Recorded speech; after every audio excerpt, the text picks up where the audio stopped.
I am Andy, and this is FENSEPOST. Picture this: 5 men, clean cut in a faded photograph, masquerade as upstanding members of society.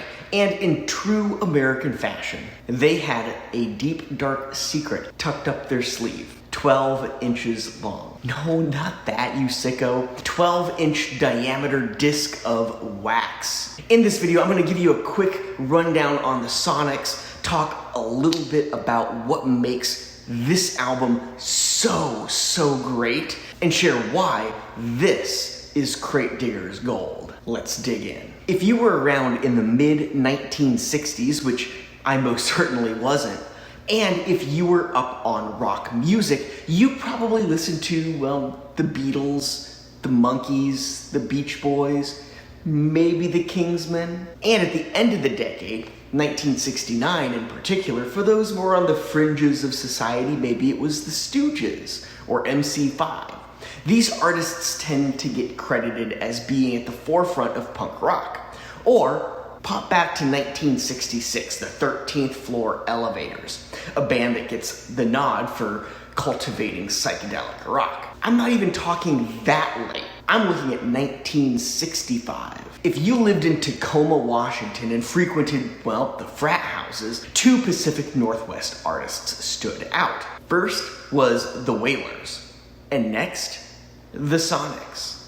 The Sonics are quintessential early garage punk. Their 1965 debut album, Here Are the Sonics, which I have right here, is stuff of legend. You hear die-hard vinyl old-timers talk about how that was the party album whenever the crew got together. More on the results of that in a moment. The Sonics drew from many of the same R&B influences that the Beatles did in the mid-1960s, and they paired it with influences from fellow Northwest frat rock pioneers, the Fabulous Wailers, also known as just the Wailers. And then, of course, you've got surf rockers of that time.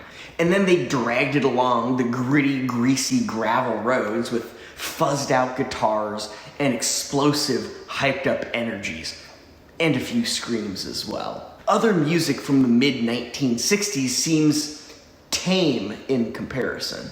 Given how steeped their influences are in R&B of the day, you'll find them covering the likes of Motown founder Berry Gordy Jr. with Do You Love Me and Money. There's a cover by Chuck Berry, Roll Over Beethoven, and Richard Berry, Have Love Will Travel. They even dropped one from their Pacific Northwest peers, the Wailers, with Dirty Robber. This music was legit.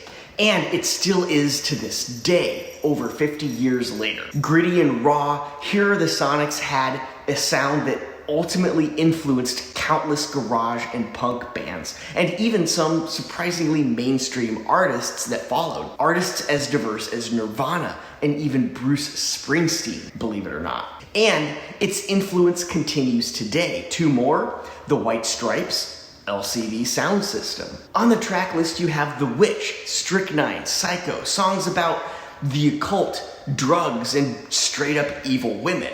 And they screamed these wild yelps. It still kicks. And this right here is an original 1965 pressing with all its scuffs, all its scratches, and all its man-made flaws. It makes it all the better. For fans of garage rock, garage punk, fringe underground music from the 1960s and 1970s, Here Are the Sonics is often listed as a holy grail album for many. And this one set me back $30. If you're watching this, you're probably like me. You're a fan of the Sonics. And like me, you've probably been a fan since the moment they graced your ears. They came onto my radar well over a decade ago while I was on a binge of early garage rock.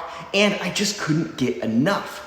I wanted my own copy of Here Are the Sonics. Being from the Pacific Northwest, they were actually a bit easier to come by than I thought they'd be. I've owned a few over the years, always flipping the poorer quality one for whichever original pressing I could get my hands on that was in a little bit better condition. Now remember how I talked about all those man-made flaws earlier? This has always been a party album. That means the edges on the sleeves were all worn to bits. Parties tend to include alcohol, which means the records themselves weren't really handled with care.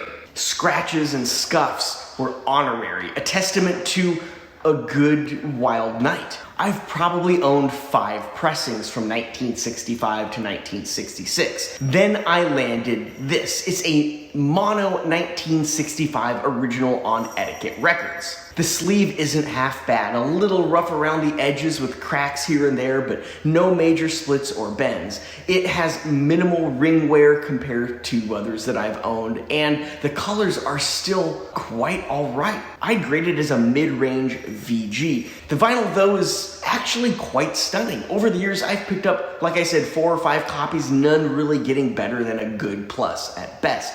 This one I would list as a solid mid to high range VG. It's the best copy I've found. It has some scratches, but they don't really impact play. I put this record on and it hums nicely.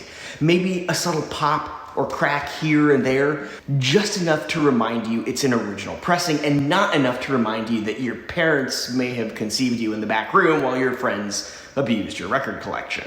This album is true crate digger gold, a holy grail vinyl record, one to cherish and love. I present to you, here are the Sonics by the Sonics. Believe it or not, I also have a copy of the Sonics album, Boom, and I have never seen another original pressing of that one. If you like this video, don't forget to check out this one right here on the 13th floor elevators, and don't forget to subscribe. I will see you next time.